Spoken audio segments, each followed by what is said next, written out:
እንደናቱ የጀዋር መሐመድ በቁጥጥር ስር መዋልና የዘረገፋቸው ሚስጥሮች የሚለውን ነገር ነው የምናነሳው።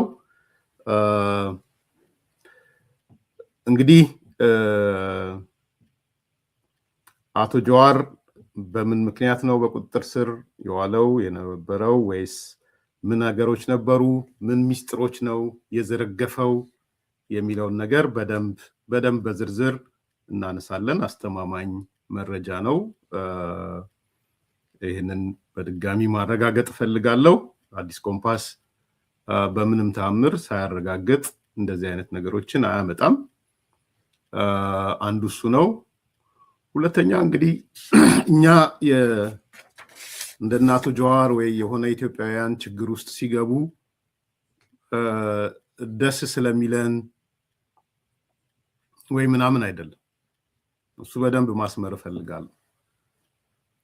ጀዋር እና የመሳሰሉት ሰዎች ሌሎችም የሱ ግብረአበሮች ተስተካክለው በአገሪቷ በኢትዮጵያ ፖለቲካ ውስጥ ተሳታፊ ቢሆኑ የምንጠላው ነገር አይደለም። በፍጹም የምንጠላው ነገር አይደለም። ስለዚህ ትልቁ አንድ ሀገር ኢትዮጵያ የምትባለው ሀገር ችግር ውስጥ እንዳትገባ ችግር ውስጥ የሚያስገቡት ሰዎች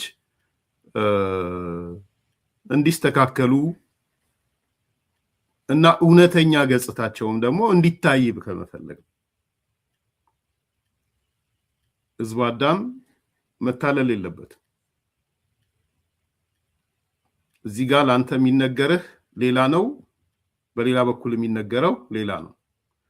ለዶክተር ተስፋዬ ነፍስ ይማር ዲቴል ስለማላቀው ወደ ከርዕሱ የወጣችሁ ሰዎች እንደሌሎቹ አባራችኋለሁ። ሲሪየስ ነው የምናገረው ዛሬ ረባሾች እንደምትመጡ ተደናቅጣችሁ አውቃለሁ። ግን እንዳትመጡ፣ ቀላዋጮች እንዳትመጡ፣ ተሳዳቢዎች እንዳትመጡ፣ ከርዕስ ውጭ የምትጽፉ ሰዎችም አዲስ ኮምፓስ ብትሆኑም አስወጣችኋለሁ።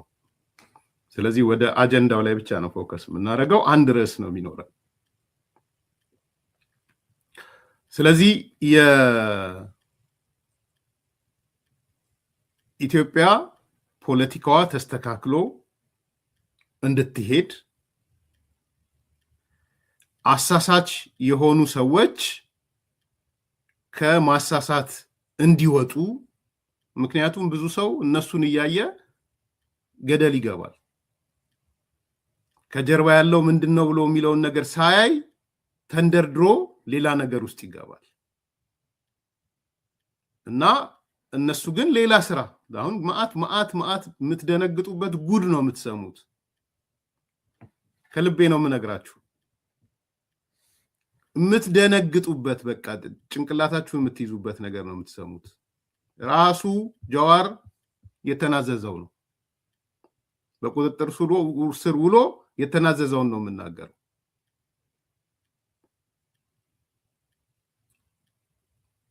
ምን አይነት እንቅስቃሴዎች እንዳሉ የሚያመላክት ማለት ነው። ስለዚህ በአንድ በኩል ትልቁ ግባችን አገራችን ሰላም እንድትሆን፣ ሌላ አይደለም። አገራችንን ሰላም እንድትሆን ደግሞ ሁሉም ሰው ሰላማዊ መንገድን የሚከተልበት፣ እነማንን ነው ፎሎ እያረኩ ያለሁት የነማን አካል ነኝ ብሎ ሰው ራሱን እንዲመረምር፣ ከጀርባዬ ምን እየተሰራ ነው ያለው፣ ምን እየተሰራ ነው የሚል እንዲመለከት ነው የምንሰራው ማለት ነው። እና ማአት ጫጫታ እንደሚያስነሳ ከወዲሁ ያየው ነው። ጫጫታ እንደሚያስነሳ ብዙ ነገሮች እንደሚባል አውቃለሁ። ይሄን እያወቅኩ ነው ያነሳ ያለው። ስለዚህ ሌላ አዲስ ነገር ምንም የለኝም። ይሄንን ልዩ ዜና አንድ ሁለት ሶስት እያልን የምናቀርብበት ይሆናል ማለት ነው። ዝርዝር መረጃዎቹ እንደወረደ አንደኛ እኔ በቁጥር ነው ማቅርብላችሁ። አንደኛ በፈረንጆቹ አቆጣጠር ኖቬምበር 27 2025 እነ መሰረት አላችሁ አይደል? እየጻፋችሁልን ሂዱ አንዳንድ ዋና ነጥቦቹን። በፈረንጆቹ አቆጣጠር ኖቬምበር 27 2025 ጃዋር ሲራጅ መሐመድ ከአምስተርዳም ወደ አሜሪካ አትላንታ በአትላንታ ጃክሰን ኢንተርናሽናል ኤርፖርት መጥቶ ነበር። ኖቬምበር 27 2025 ማለት ነው። የጃዋር ሲራጅ መሐመድ መዳረሻው ሚኒሶታ ሚኒያፖሊስ ነበር። ይህ አንደኛው ኖቬምበር 27 2025 ማለት ነው። ሁለተኛ ከዛም ጃዋር ሲራጅ መሐመድ በዲሴምበር 16 2025 ከዋሽንግተን ዲሲ ዳላስ ኢንተርናሽናል ኤርፖርት ወደ አምስተርዳም ኔዘርላንድ ከዛም ወደ ቦሌ ዓለም አቀፍ ኤርፖርት አዲስ አበባ ኢትዮጵያ እንደሚሄድ ትኬቱ ያመላክታል። ኖቬምበር 27 ከአምስተርዳም ወደ ሚኒሶታ መጣ። ዲሴምበር 16 ከዳላስ ኤርፖርት ወደ ኔዘርላንድ፣ ከኔዘርላንድ ደግሞ መዳረሻውን አዲስ አበባ ኤርፖርት ያደረገ ማለት ነው። ጃዋር ሲራጅ መሐመድ ዳላስ ኤርፖርት ሲደርስ በቁጥጥር ስር ዋለ።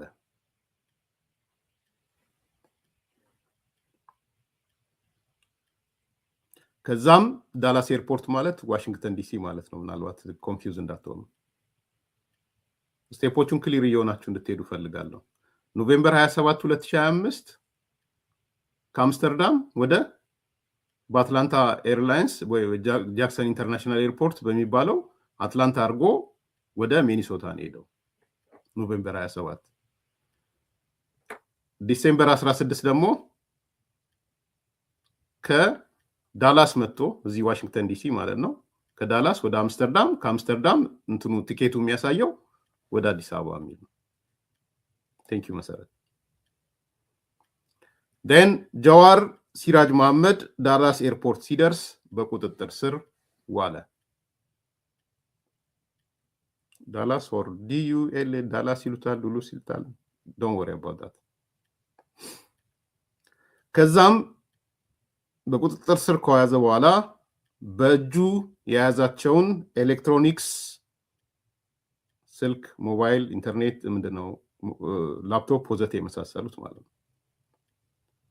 በእጁ የያዛቸውን ኤሌክትሮኒክሶች የሚመረምር ፍቃድ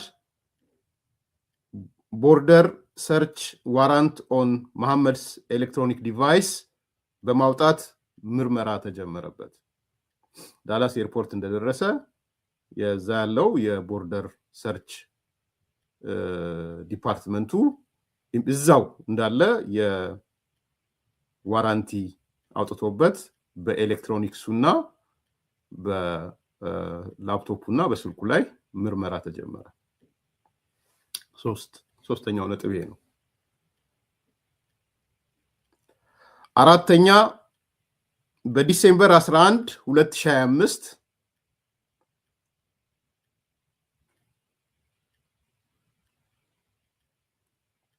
የሎስ አንጀለስ በደንብ ስሙ። ዲሴምበር 16 ዳላስ ላይ የተያዘው።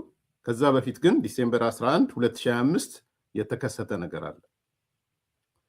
በዲሴምበር 11 2025 የሎስ አንጀለስ የድራግ ኢንፎርስመንት አድሚኒስትሬሽን ዲኢኤ ይባላል በምህጻረ ቃል። ሳውዝ ዌስት ቦርደር የሚባለው ስፔሻል ኤጀንት የሆነው ካልቨን ዊበር የሚባል ሰው ሚስጥራዊ መረጃ ለዳላስ ለሚገኘው ላከ ማለት ነው። ፊልም ነው የሚመስለው። ፊልም ነው የነገ ፊልም ስሩት። ፊልም ሰሪዎች አዲስ አበባ ላይ ፊልም ስሩት።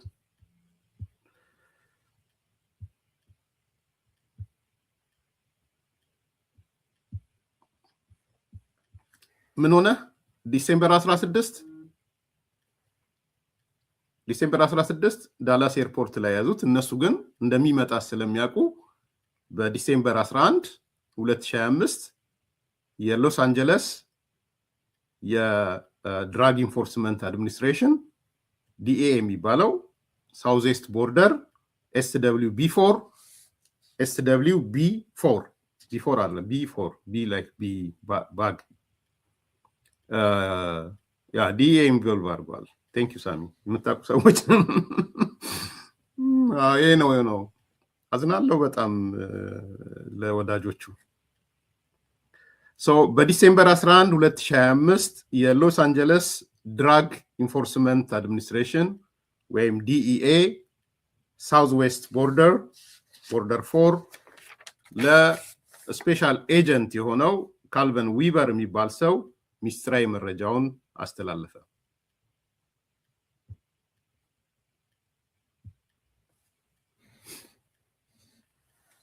አራተኛ ይሆናል።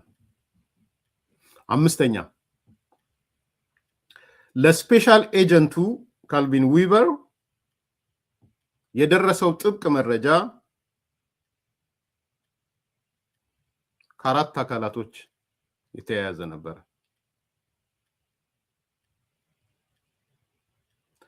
አንደኛ ከአሜሪካን የድንበር ጥበቃ ታክቲካል ጸረ ሽብር ቡድን።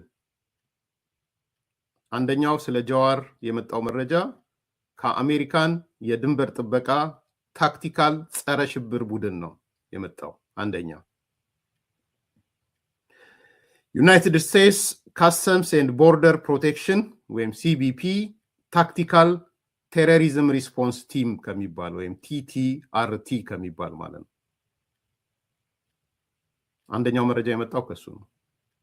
እንድገመው ያው አንዳንዶቹ ምህጻረ ቃሎች ምናምን ስለሆኑ ሊያስቸግር ይችላል፣ ግን ኢንፎርሜሽኑን በኋላ ስትሰሙት እንትላላችሁ።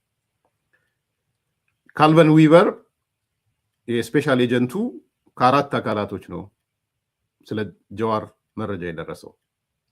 አንደኛው ከአሜሪካን የድንበር ጥበቃ ታክቲካል ጸረ ሽብር ቡድን ነው የደረሰው።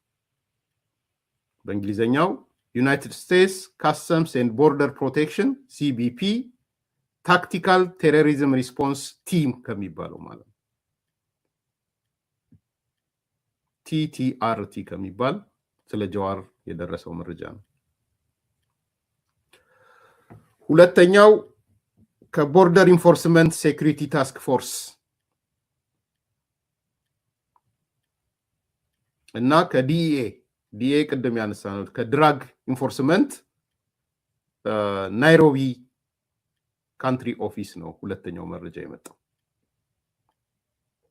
በናይሮቢ ከሚገኘው ቢሮ ከቦርደር ኢንፎርስመንት ሴኩሪቲ ታስክ ፎርስ ቤስት ዛት ዲኤ ድራግ ኢንፎርስመንት ናይሮቢ ካንትሪ ኦፊስ ነው ሁለተኛው መረጃ የደረሰው። ሶስተኛ ከኬንያ ሴንሲቲቭ ኢንቨስቲጌሽን ዩኒት ሶስተኛው መረጃ ለካልቨን ዊበር የደረሰው ከኬንያ ሴንሲቲቭ ኢንቨስቲጌሽን ዩኒት ነው ወይም ኤስአይዩ ኬንያ ከሚባል ማለት ነው።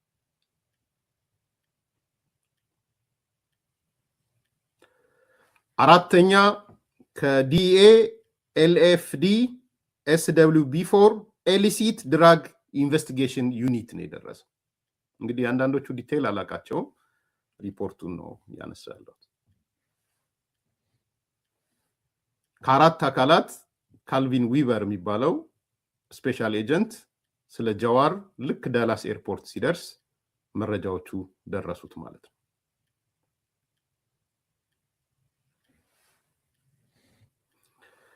ይሄ አምስተኛ ነጥብ ነው። ስድስተኛ እነዚህ አራት ተቋማት ያስተላለፉት መረጃ ምንድነው? ምንድነው ያስተላለፉት? ቅድም ያነሳሁት 1 2 3 4 ብዬ ያስተላለፍኩት ምንድነው? ባጭሩ አልነግርህም አብርሃም፣ ውጣ ከፈለክ እዚሁ ቁጭ በል ትሰማለህ። በደንብ ዲቴይል ነው የምትሰማው። ዲኤ ምናምን ምናልባት እውቀቱ ላይኖር ይችላል። ቤስት ስንል ቦርደር ኢንፎርስመንት ስንል ኤስዩ ስንል ምን ያህል ክብደቱ ላይገባ ስለሚችል ማለት ነው። ወደን ይቁረጥ።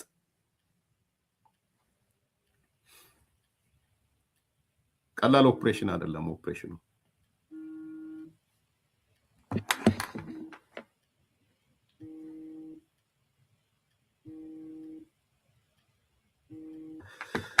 ሶ ከአምስት ለካልቪን ዊቨር አምስት መረጃ አራት አካላት መረጃዎች ሰጡት ነው ያልኳችሁ። ከአሜሪካን የድንበር ጥበቃ ታክቲካል ጸረ ሽብር ቡድን፣ ከዩናይትድ ስቴትስ ኦፍ ካስተምስ ኤንድ ቦርደር ፕሮቴክሽን ስለ አቶ ጀዋር ነው፣ ታክቲካል ቴሮሪስት ሪስፖንስ ቲም፣ ከቦርደር ኢንፎርስመንት ሴኩሪቲ ታስክ ፎርስ ዲኤ ድራግ ኢንፎርስመንት፣ ከናይሮቢ ካንትሪ ኦፊስ ሁለተኛው፣ ከኬንያ ሴንሲቲቭ ኢንቨስቲጌሽን ዩኒት ከኤስዩ ኬንያ እና ከዲኤ ከኤልኤፍዲ ከኤስደብሊው ቢፎር ኢሊሲት ድራግ ኢንቨስቲጌሽን ዩኒት። ስድስተኛ እነዚህ አራት ተቋማት ያስተላለፉት መረጃ ምንድን ነው?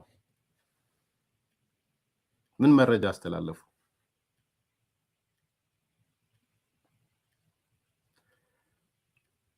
ህገወጥ የአደንዛዥ እጽ ዝውውር የሚያደርገው የኦሮሞ ነጻነት ሰራዊት ሚሊሻ ግሩፕ ፋይናንሰሩና የፖለቲካ ፊገሩ ጃዋር ሲራጅ መሐመድ በመጨረሻው ደቂቃ ላይ ባለው ፍላይት ቲኬት ቆርጦ ወደ አምስተርዳም ሊሄድ ነው የሚል ነው ያስተላለፉት። አንዱ የመጀመሪያው መልእክት እሱ ነው። እደግመዋለሁ። ህገወጥ የአደንዛዥ እጽ ዝውውር የሚያደርገው የኦሮሞ ነጻነት ሰራዊት ሚሊሻ ግሩፕ ፋይናንሰሩና የፖለቲካ ፊገሩ ጃዋር ሲራጅ መሐመድ በመጨረሻው ደቂቃ ላይ ባለው ፍላይት ትኬት ቆርጦ ወደ አምስተርዳም ሊሄድ ነው የሚል ነው መልእክቱ። ወደ ኔዘርላንድ የሚሄድበት ሰዓት 6:05 PM ሲሆን የሚሄደውም በዳላስ ኤርፖርት ነው የሚል መልእክት ነው የተላለፈላቸው። ይሄ ቅድም ያልኳችሁ ቲሞች የላኩት ማለት ነው። ዳላስ ኤርፖርት አይ ዶንት ኖ ዳላስ ኮንፊውዝ ያደርጋል። ዶንት ወሪ አባውት ኢት። ህገወጥ የአደንዛዥ እጽ ዝውውር የሚያደርገው የኦሮሞ ነጻነት ሰራዊት ሚሊሻ ግሩፕ ፋይናንሰሩ እና የፖለቲካ ፊገሩ ጃዋር ሲራጅ መሐመድ በመጨረሻው ደቂቃ ላይ ባለው ፍላይት ትኬት ቆርጦ ወደ አምስተርዳም ሊሄድ ነው። ወደ ኔዘርላንድ የሚሄድበት ሰዓት 6:05 PM ሲሆን የሚሄደውም በዳላስ ኤርፖርት ነው የሚል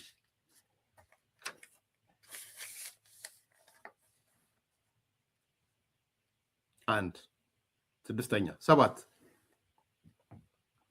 ይህንን ተከትሎ የሆምላንድ ሴኩሪቲ ኢንቨስቲጌሽን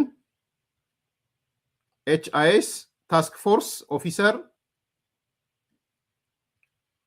አንቶኒዮ ባሮን የሚባል ፍቃድ ሰጠ።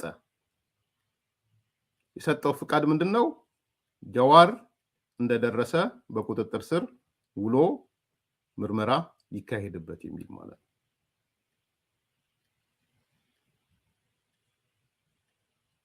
ነጥብ እሱ ነው። ይህንን ተከትሎ የሆምላንድ ሴኩሪቲ ኢንቨስቲጌሽን HIS ይባላል። ታስክ ፎርስ ኦፊሰሩ ታስክ TFO ይሉታል እሱን አንቶኒዮ ባሮን በሰጠው ፍቃድ መሰረት አቶ ጀዋር መሐመድ በቁጥጥር ስር ውሎ ምርመራ እንዲጀመርበት ተደረገ። የምርመራ ሪፖርቱ ስያሜ ወይም ታይትል CBP ኢንተርቪው ሪፖርት የሚል ነው። CBP ኢንተርቪው ሪፖርት ማለት ነው። ሰባተኛው ነጥብ እሱ ነው። ስምንተኛ ቁጥር ራሴን የሰጠሁት ክሊር እንድትሆኑ ድብልቅልቅ እንዳይል ማለት ነው።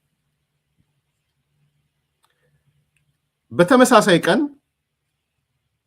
ማለት ሆምላንድ ሴኩሪቲ ፍቃድ በሰጠው ቀን በተመሳሳይ ቀን CBP ቤስት ታክቲካል ቴሮሪዝም ሪስፖንስ ቲም ወይም TTRT የሚባለው ከዲኤ ጋር ከኤስኤ ዊበር ቅድም ያነሳውላችሁ በመሆን የጀዋር መሐመድ የያዛቸውን የኤሌክትሮኒክስ እና እቃዎች የድንበር ላይ ምርመራ ፍቃድ ወይም ዋራንቲ ወጣ ማለት ነው። ባጭሩ ምንድነው ስምንተኛ ላይ ሆነው ያኛው ሆምላንድ ሴኩሪቲ ፍቃድ ሰጠ አንቶኒዮ ባሮን የሚባለው በግለሰብ ደረጃ ቁጥጥር ስር እንዲውል፣ ይሄ ደግሞ የድንበር ላይ ኃላፊው ኤሌክትሮኒክስ የያዛቸው የኤሌክትሮኒክስ እቃዎች ስልኩም ላፕቶፕ ወዘተ ማለት ነው ምርመራ እንዲካሄድባቸው እዛው ፍቃድ ተሰጠ ማለት ነው። እስካሁን ፕሮሰሱን የነገርኳችሁ። አሁን ዘጠነኛ የምርመራ ውጤቱ ምን ይመስላል? ምን ተገኘ ከጀዋር መሐመድ ስልክ ወይም ሞባይል እና ላፕቶፖች ምን ተገኘ ከጀዋር የሚለው ዘጠነኛ ነጥብ ይሆናል ማለት ነው።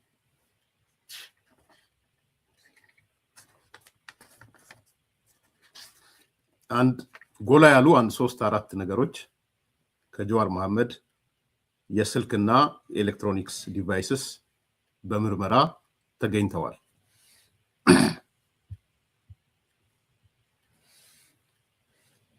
አንደኛ በምርመራ የተገኘው አቶ ጀዋር መሐመድ ወደ 30 የሚጠጉ በሽብርተኝነት ከተጠረጠሩ ኃይሎች ጋር ይገናኛል። ጉድ ነው ዘንድሮ። አቶ ጀዋር መሐመድ ወደ 30 የሚጠጉ በሽብርተኝነት ከሚጠረጠሩ ኃይሎች ጋር ይገናኛል። 30 ነው።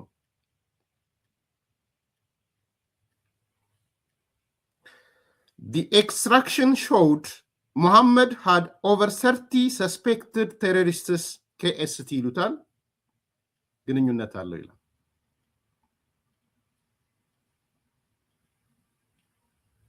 The extraction showed Muhammad had over 30 suspected terrorists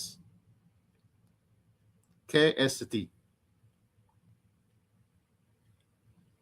ለቸኮላችሁ ሰዎች ያው እዚህ ደርሻለሁ። እንግዲህ በ25 ደቂቃ ውስጥ ደርሻለሁ። አቶ ጀዋር መሐመድ ወደ 30 የሚጠጉ በሽብርተኝነት ከተጠረጠሩ ኃይሎች ጋር ግንኙነት አለው። አንደኛው ፋይንዲንግ እሱ ነው። ሁለተኛ በጀዋር ሲራጅ መሐመድ ኤሌክትሮኒክስ ውስጥ የኦሮሞ ነጻነት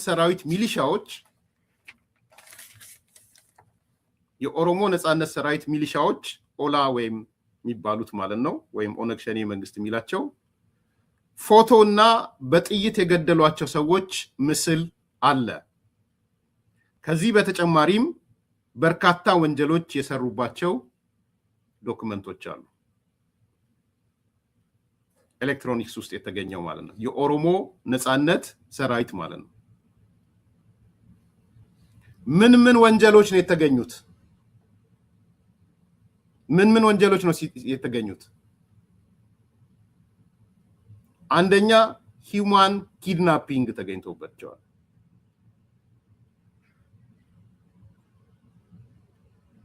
ሁለተኛ ኢሊሲት ድራግ ትራፊኪንግ ተገኝቷል።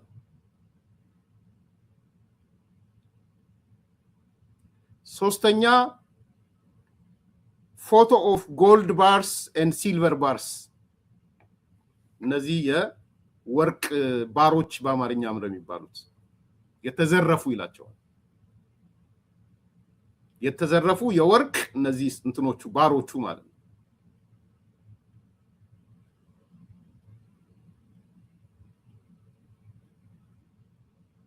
ስለዚህ በፎቶ በጥይት የገደሏቸው ሰዎች አንድ ሂውማን ኪድናፒንግ የሰሩበት፣ ሁለት ኢሊሲት ድራግ ትራፊኪንግ የሰሩበት፣ ሶስት ፎቶ ኦፍ ጎልድ ባርስ ኤንድ ሲልቨር ባርስ፣ አራት ጀዋር መሐመድ ከነዚህ ወንጀል ከሰሩ ጋር ከኦሮሞ ነጻነት ሰራዊት ወይም ኦላ ከሚባለው ጋር ሚሊሻው ጋር የተነሳው ፎቶ አብረዋል።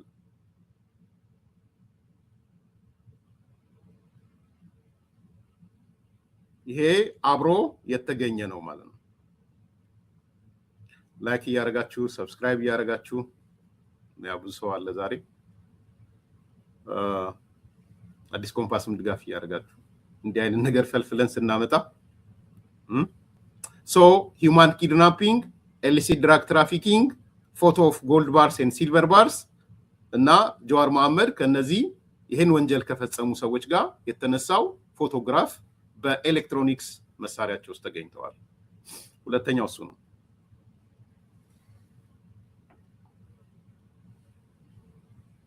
ሶስተኛው የጀዋር ሲራጅ መሐመድ የጽሁፍ መልእክቶች ነው የተገኙት። ሌላው በጽሁፍ የጻፋቸው መልእክቶች ማለት ነው።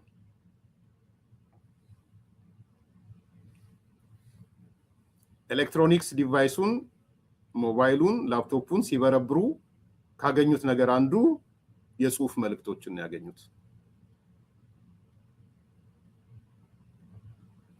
ከነዚህ የጽሁፍ መልእክቶች ውስጥ አስደንጋጭ ነገር ነው አሁን የምነግራችሁ።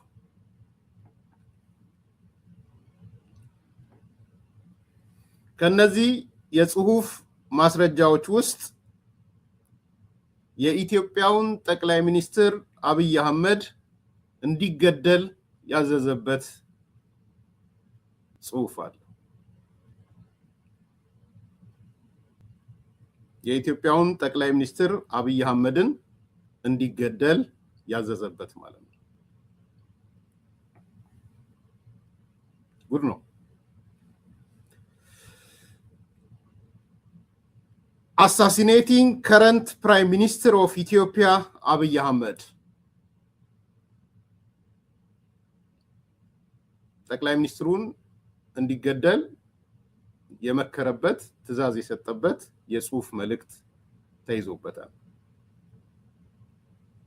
እንግሊዘኛውን ላንብቦ ከዶክመንት ውስጥ assassinating current prime minister of Ethiopia Abiy Ahmed።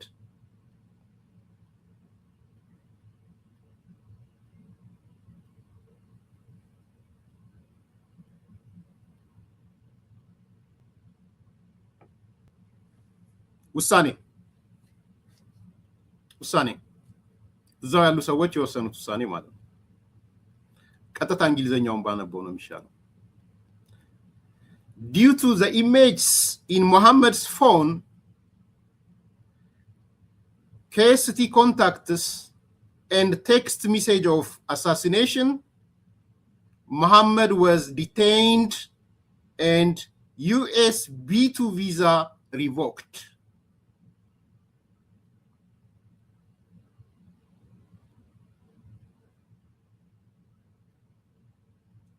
Due to the image in Muhammad's phone, KST contacts, and the text message of assassination, Muhammad was detained and US B2 visa revoked.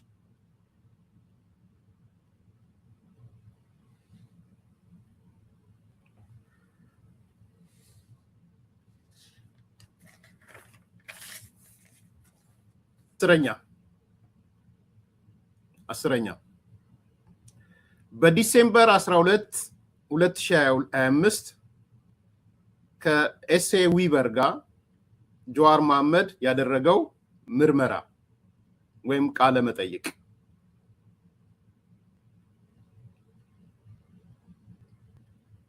ዊበርን አስታውሳችሁት አይደል? መርማሪው ማለት ነው። ከመርማሪው ጋር ቁጭ ብሎ ጀዋር መሐመድ ምን አወራ? ምንድነው ያወራው?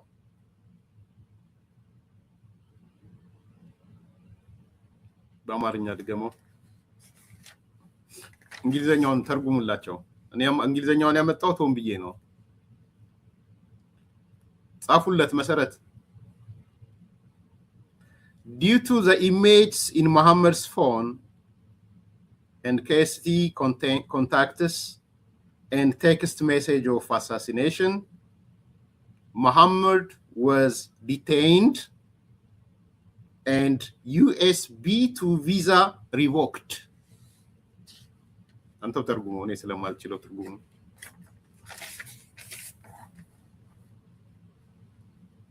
አስረኛ በዲሴምበር 12 2025 ከኤስኤ ዊበር ጋር ከመርማሪው ጋር ማለት ነው ጀዋር መሐመድ ያደረገው ቃለ መጠይቅ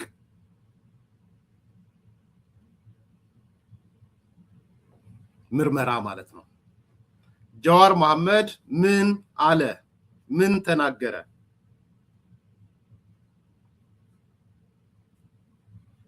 ጀዋር መሐመድ ወደ 7 ነገሮች ዘርግፏል። ሚስጥሮቹን ዘርግፏል። 7 ነገሮች ቢያንስ 7 እኔ ኖት የወሰድኳቸው 7 ነገሮች ማለት ነው።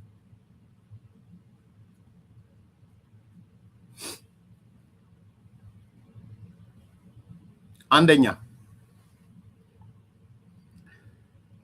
የኦኤልኤፍ የውጭ ግንኙነት ምክትል ኃላፊ ነኝ ብሏል ጀዋር።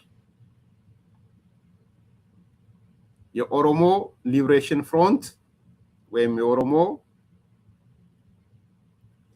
ሊብሬሽን ፍሮንት የውጭ ግንኙነት ምክትል ኃላፊ ነኝ ብሏል።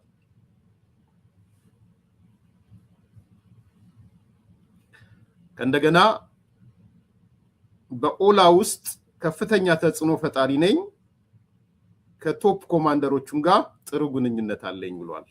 ይሄ ጀዋር መሐመድ የዘረገፋቸው ሚስጥሮች ናቸው። አንደኛው እንግሊዘኛውን ላንብበው። Muhammad stated he is the deputy head of foreign affairs for OLF.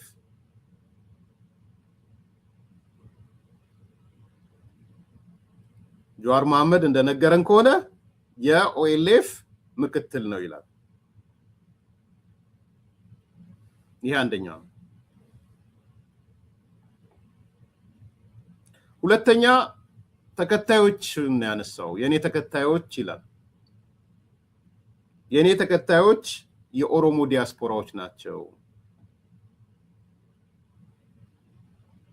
እነዚህን አሰቃቂ ፎቶዎች የላኩልኝም በዲያስፖራ የሚገኙ የኦሮሞ ዲያስፖራዎች ናቸው የሚል መልስ ሰጥቷል። ለምን ብቻዬን እሞታለሁ ነው ጀዋር እያለ ያለው።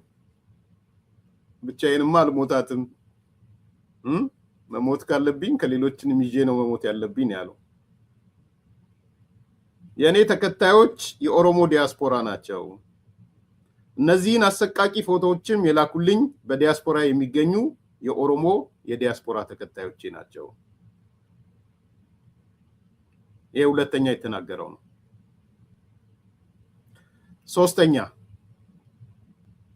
ጀዋር ነው የተናገረው በምርመራ ማለት ነው። የኦሮሞ ነጻነት ሰራዊት በህገወጥ የአደንዛዥ እጽ ዝውውር ማሪዋና፣ ኮካይን፣ ህገወጥ የሰው ዝውውር፣ ህገወጥ የጦር መሳሪያ ዝውውርና ሌሎች ዓለም አቀፍ ወንጀሎች ላይ እንደሚሳተፍ አውቃለሁ ብሏል ጀዋር።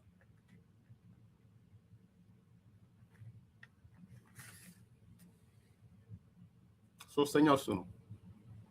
ስሙ በደንብ ስሙ። ካለበት ራስን መርምር። ውሸት ነው ምናምን ያልክ ራስን አታታል ራስን። የኦሮሞ ነጻነት ሰራዊት በህገወጥ ያደንዛዥ እጽ ዝውውር፣ ማሪዋና፣ ኮኬይን፣ ህገወጥ የሰውና የጦር መሳሪያ ዝውውርና ሌሎች ዓለም አቀፍ ወንጀሎች ላይ እንደሚሳተፍ አውቃለሁ። የጀዋር ንግግር ነው ይሄ።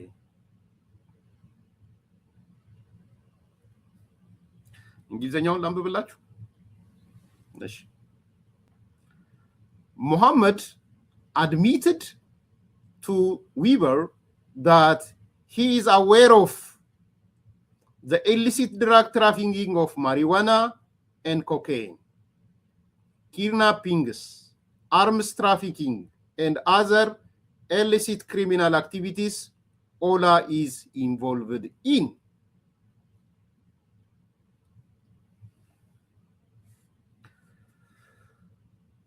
Muhammad admitted to Weaver that he is aware of the illicit drug trafficking of marijuana and cocaine, kidnappings and arms trafficking, and other illicit criminal activities Ola is involved in.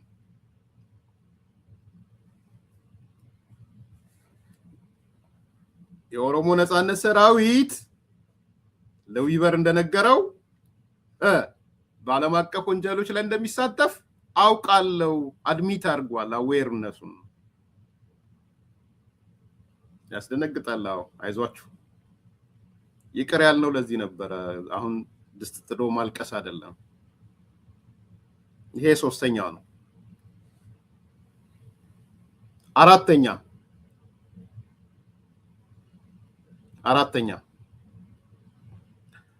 አልሻባብና ኦላ በትራፊኪንግ እና በአንዳንድ ነገሮች ላይ በጋራ እንደሚሰሩ አውቃለሁ። የጀዋር ምስክርነት ነው። አልሻባብና ኦላ በትራፊኪንግ ሜቶዶቹ ላይ በጋራ እንደሚሰሩ አውቃለሁ። በተለይም በደቡብ ኢትዮጵያ በሶማሊያና ኬንያ ቦርደር አብረው ይሰራሉ።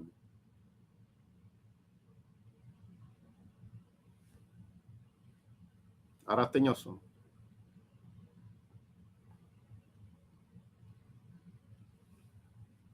አምስተኛ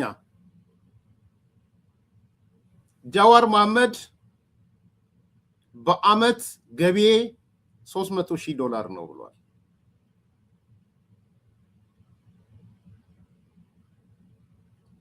የአመታዊ ገቢው $300,000 አገኛለሁ ብሏል።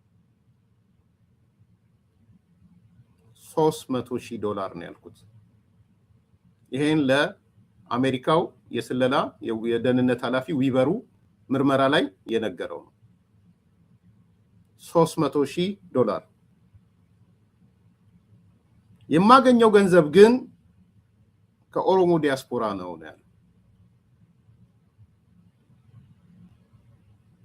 ከኦሮሞ ዲያስፖራ ነው የማገኘው። የኔ ገንዘብ ምንጭ ዲያስፖራ ነው እያለ ነው።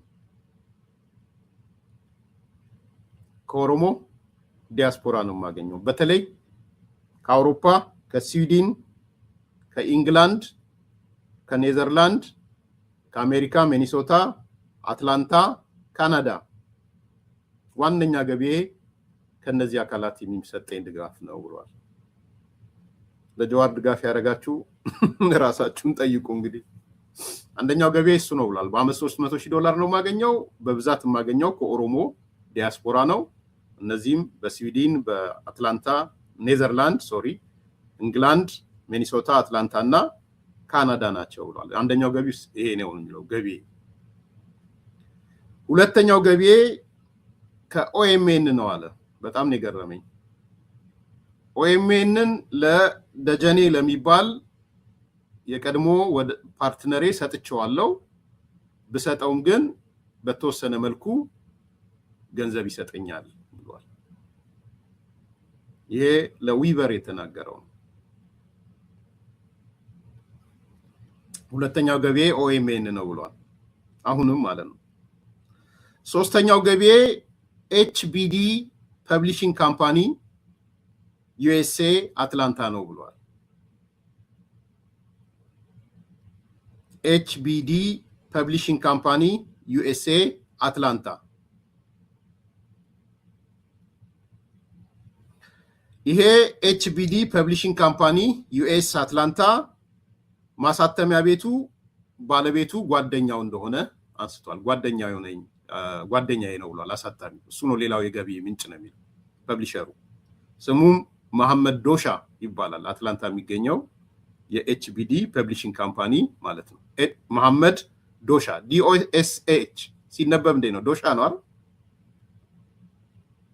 ይባላል።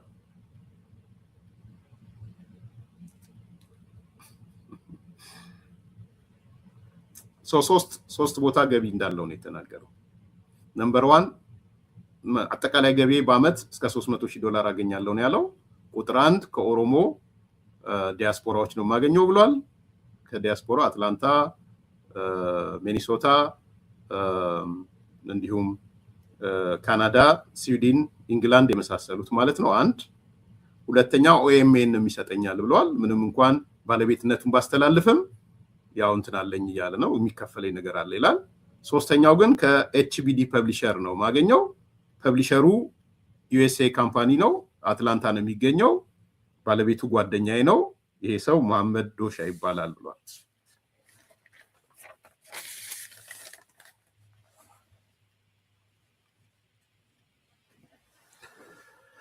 አምስተኛ የተናገረው ከማገኘው ገንዘብ ለኦኤፍሲ ለኦሮሞ ፌዴራሊስት ኮንግረስ ለኦኤፍሲ እልካለሁ ብሏል። ከሚያገኘው ገንዘብ ውስጥ ጀዋር ማነካካት ጎበዝ ነው መቼም በጣም ጎበዝ ነው። ለካ ከሊቀመንበርነቱ አንሱ ሲባል አንሱ ሲባል እነ መራራ የእናቴ መቀነት አደናቀፈኝ የሚሉት ለዚህ ነው። ለካ ኧረ ተው አንሱ፣ ይሄ ነገር ትክክል አይደለም ሲባል ከገንዘብ ከማገኘው ለኦኤፍሲ ለኦሮሞ ፌዴራሊስት ኮንግረስ ድጋፍ አደርጋለሁ። እንዲሁም በኬንያ ለሚገኙ ለኦሮሞ ነጻነት ሰራዊት ሚሊሻዎች ድራግ ትራፊኪንግ ለሚያስተባብሩ ሰዎችም ድጋፍ አደርጋለሁ ብሏል።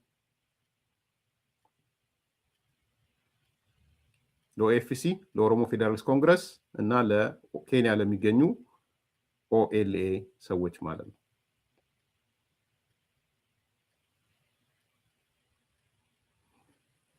ኬንያ ከሚገኙት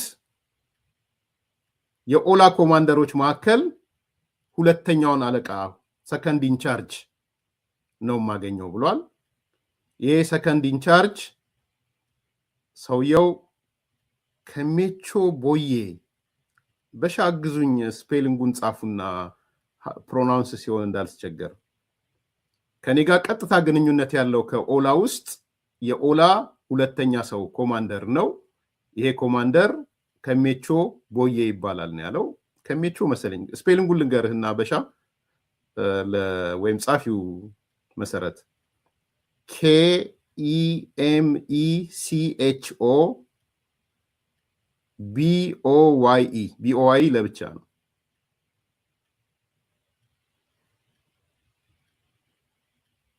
ከሜቾ ቦዬ እንዳልሳሳት ከሜቾ ቦዬ KEMECHO ቦዬ BOYE ነው፣ ደብል ኢ አይደለም። አይደል ነው እንግዲህ ጋምቹ አቦዬ ነው የሚባለው።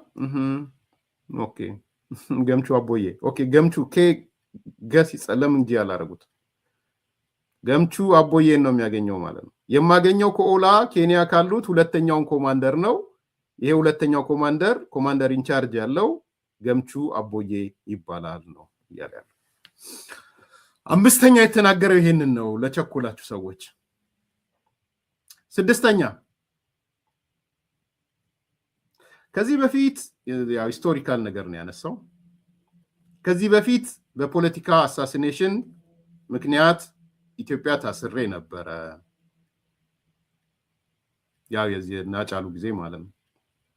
ታስሬ ነበር። ያስፈቱኝ አሜሪካ መንግስትና የኬንያ መንግስት ነው ብሏል። ከስር እንደወጣ ያደረጉኝ የአሜሪካ መንግስትና የኬንያ መንግስት ነው ብሏል።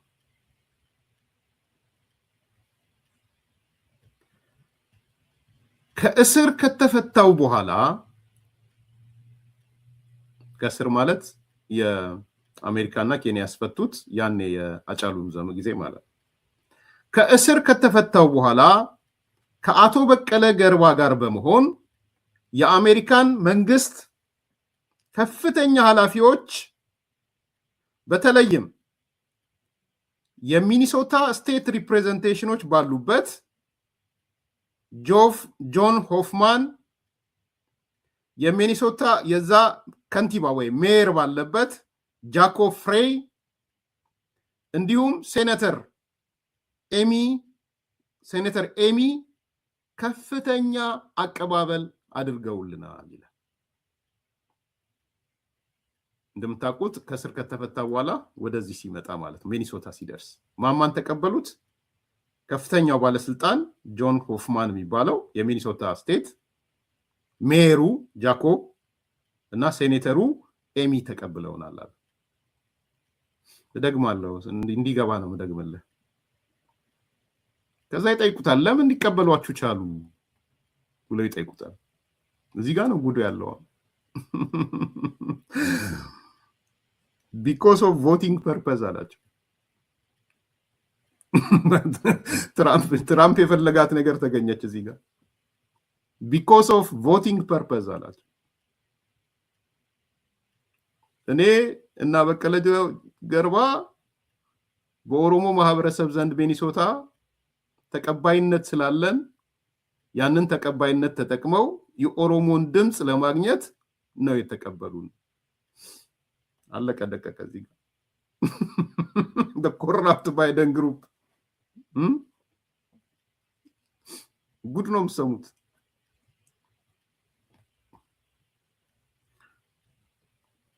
because of the voting purpose በርካታ ኦሮሞ ሚኒሶታ ስለሚኖርና እኔና አቶ በቀለ ገርባ በኦሮሞ ማህበረሰብ ዘንድ በሚኒሶታ በሚገኘው ተጽዕኖ ስለምናሳድር ስለሆነ ለዚህ ነው ሴኔተሩም የመጣው ሜየሩም የመጣው የሚኒሶታ ስቴት ባለስልጣንም መጥቶ ያጀበን በዚህ ምክንያት ነው።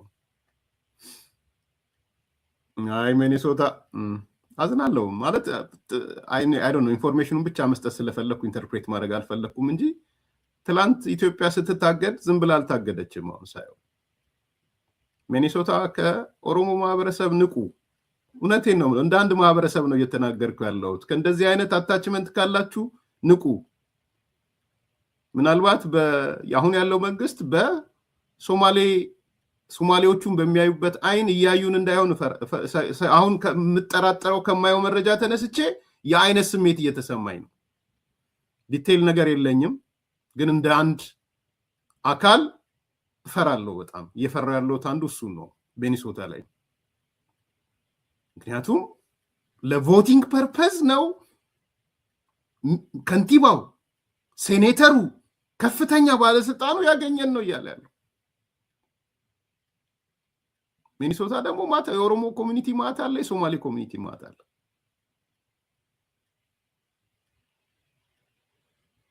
ማታ አለ።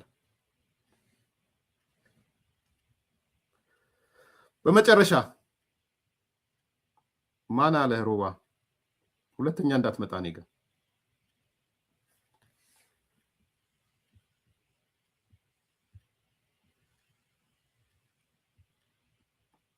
አሁን የምኖረው ናይሮቢ ኬንያ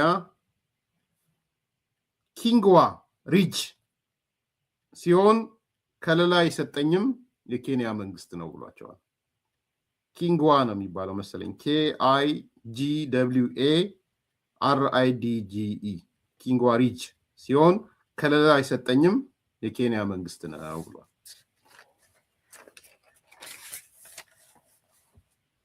የምኖረው እንደ ፖለቲካ ሪፊውጂ ነው። በኬንያ በዋናነት ግንኙነት የነበረኝ በኬንያ በዋናነት ግንኙነት የነበረኝ ከስለላ ኃላፊው ነው።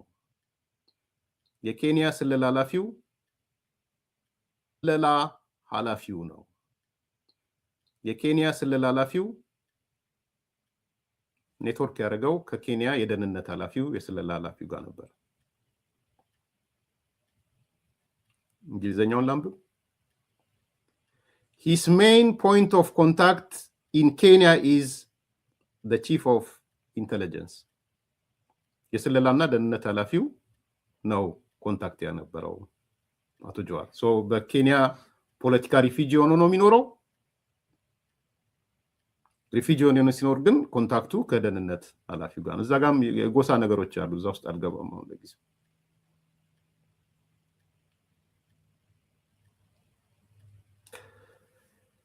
ስምንተኛ የኬንያ መንግስት ሙሉ በሙሉ የቤት ኪራይንና የኑሮ ወጪን ይችላል። ስሙ በደንብ። የጀዋር የቤት ኪራይም ወይም የቤት ግዢም ከሆነ አላውቅም፣ ያ የሚያምር የተባለው ደረጃ ሄዶ ቃለ መጠይቅ ያደረገበት ማለት ነው። የቤት ኪራይም የኑሮ ወጪም የሚችለው የኬንያ መንግስት ነው ሙሉ ለሙሉ። Kenya government pays for his housing and living expense. ከደጋፊዎች የማገኘውን ኪሴ ነው ማስቀምጠው ይላል። ኪሴ ነው ማስቀምጠው ከደጋፊዎቹ የሚያገኘው።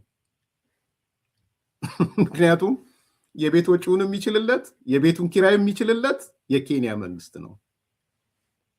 ዋይ? ከኬንያ የደህንነት ኃላፊ ጋር ጥብቅ ቁርኝት ስላለው ማለት።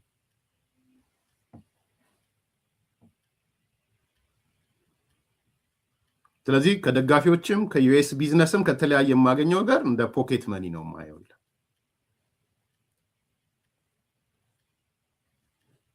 ስምንተኛው እሱ ነው። በማጠቃለያ አስረኛ ነው መሰለኝ። I think አስረኛ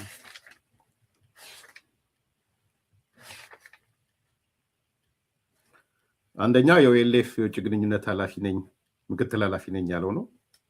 ሁለተኛ ተከታዮቼ የኦሮሞ ዲያስፖራ ነው ድጋፍ የማገኘውም ከነሱ ነው ያለበት ነው። ሶስተኛ የኦሮሞ ነጻነት ሰራዊት በአደንዛዥ እጽ፣ በማሪዋና፣ ኮካይን፣ ህገወጥ የሰውና የጦር መሳሪያ ዝውውር፣ ሌሎች ነገሮች ላይም ይሳተፋል ያለበት ነው። አራተኛ አልሻባብና ኦላ ወይም ኦሮሞ ነጻነት ሰራዊት በጋራ እንደሚሰሩ ዴር ትራፊኪንግ ሜተዳቸው ላይ እንደሚተባበሩ በዋናነት በደቡብ ኢትዮጵያ፣ ሶማሊያ እና ኬንያ ቦርደር እንደሚሰሩ የተናገረበት ነው። አምስተኛ አመታዊ ገቢው የጀዋር ወደ $300,000 እንደሚጠጋ፣ ይሄ ገቢ ግን በትልቁ የሚያገኘው ከኦሮሞ ዲያስፖራ እንደሆነ ከአውሮፓና ከአሜሪካ፣ ከስዊድን፣ ከኢንግላንድ፣ ከኔዘርላንድ፣ ከካናዳ፣ ከሚኒሶታ፣ ከአትላንታ እንደሆነ፣ ከኦኤምኤንም የተወሰነ ገቢ እንዳለው፣ እንዲሁም ከኤችቢዲ ፐብሊሽንግ ካምፓኒ የሚባል መሐመድ ዶሽ የሚባል ሰው ጓደኛው ፋይናንሻል ድጋፍ እንደሚያደርግለት። አምስተኛ ከሚያገኘው ገንዘብ ውስጥ ለኦኤፍሲ ለኦሮሞ ለነ ፕሮፌሰር መረራ ፓርቲ ድጋፍ እንደሚሰጥ፣ እንዲሁም ለኬንያ ለሚገኙ የኦላ የድራግ ትራፊኪንግ ለሚያስተባብሩ ሰዎች እንደሚደግፋቸው፣ በዋናነት የሚያገኘው ኮማንደር ሰከንድ ቻርጅ የሆነው እንደሆነ ቦዬ ነው ማን ያላችሁት ገመቹ ቦዬ የሚባለው። ስድስተኛ ከዚህ በፊት በፖለቲካ አሳሲኔሽን ታስሬ ነበረ፣ ከታሰርኩ በኋላ ያስፈቱኝ የአሜሪካና የኬንያ መንግስት ናቸው ያለበት ማለት ነው። ከተፈታው በኋላ ግን የአሜሪካ ባለስልጣናት ሚኒሶታ ላይ ሴኔተሩም ሜየሩም ዋና የስቴቱ ባለስልጣንም ከፍተኛ አቀባበል አድርገውልናል። ለኔና ለበቀለ ገርባ ሲያደርጉልን ግን ዋናው ፐርፐስ ቮቲንግ ፐርፐስ ነው ያለው። ሰባተኛ አሁን የምኖረው ኬንያ ነው። ኬንያ የምኖረው ደግሞ ፖለቲካል ሪፊውጂ ሆኜ ነው ብሏል። ከዚህ ጋር ተያይዞም ዋናው ኮንታክት የኬንያ የደህንነት እና የስለላ ኃላፊው መሆኑን ያነሳበት ነው። ከዛ በማስከተል ዘጠነኛ መሰለኝ የኬንያ መንግስት ሙሉ በሙሉ የቤት ኪራዩንና የኑሮ ወጪውን እንደሚችልለት ተናግሯል። ማጠቃለያ መጨረሻ ለአሜሪካው የስለላ ኃላፊ ወይም ምርመራ ለሰራለት ሰው የነገረው ነገር ምንድነው? ከአሜሪካን መንግስት ጋር ተባብሬ ለመስራት እፈልጋለሁ። የኦላ ወንጀሎችን እና ኦላ ከአልሻባብ ጋር ያለውን ግንኙነትም በዝርዝር ለማቅረብ ፍቃደኛ ሆኗል። መጨረሻ ላይ በማጠቃለያ እነዚህ ሁሉ ነገሮች ከሆኑ በኋላ ይህን ካለ በኋላ ጀዋር መሐመድ ዲሴምበር 13 2025 ከአሜሪካ ተባሮ ወደ አምስተርዳም ሄዷል። አሁን ጀዋር ያለው አምስተርዳም አባሮታል ከአሜሪካ። አምስተርዳም ከገርል ፍሬንዱ ጋር ነው ያለው። በአምስተርዳም ማስትራት የሚባል ያው መኖሪያ ቤቱ ምኑ ስለተጠቀሰ እዚህ እኔ አላቀርበውም። መኖሪያ ቤቱን ስቴቱ ብቻ ማቀር ማስትራት የሚባል አምስተርዳም ነው የሚገኘው።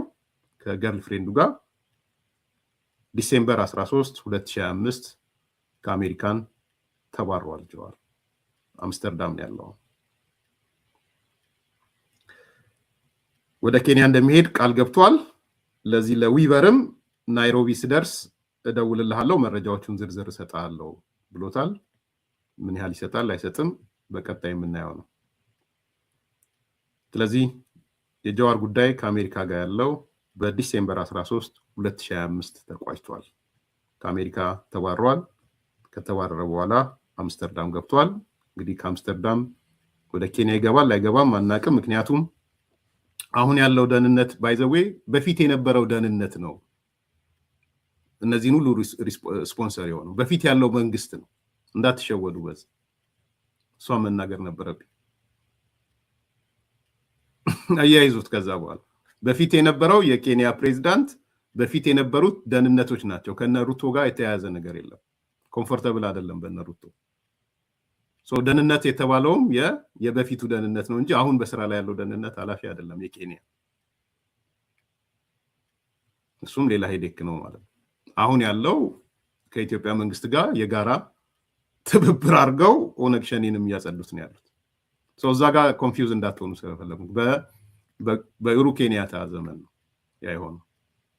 ኡሁሩ ኬንያታ ደግሞ ኮኔክሽኑን ያው ገመዷን ስጎትታት የት ድረስ ገመዷ ትሄዳለች የሚለውን ማሰብ ስለምትችሉ ማለት። ስለዚህ የደህንነት ኃላፊውም የበፊቱ የደህንነት ኃላፊ ነው። የጎሳ ጉዳይ ያለው አሁን እዛ ውስጥ አልገባም። ኬንያም ሆነ የጎሳ ጉዳይ ያለው የአሁኑ ፕሬዝዳንትም አይደለም የአሁኑ ደህንነት ኃላፊም አይደለም። ብዙ እርግጠኛ መሆን አይቻልም ወደ ኬንያ መመለሱንም ማለት ነው።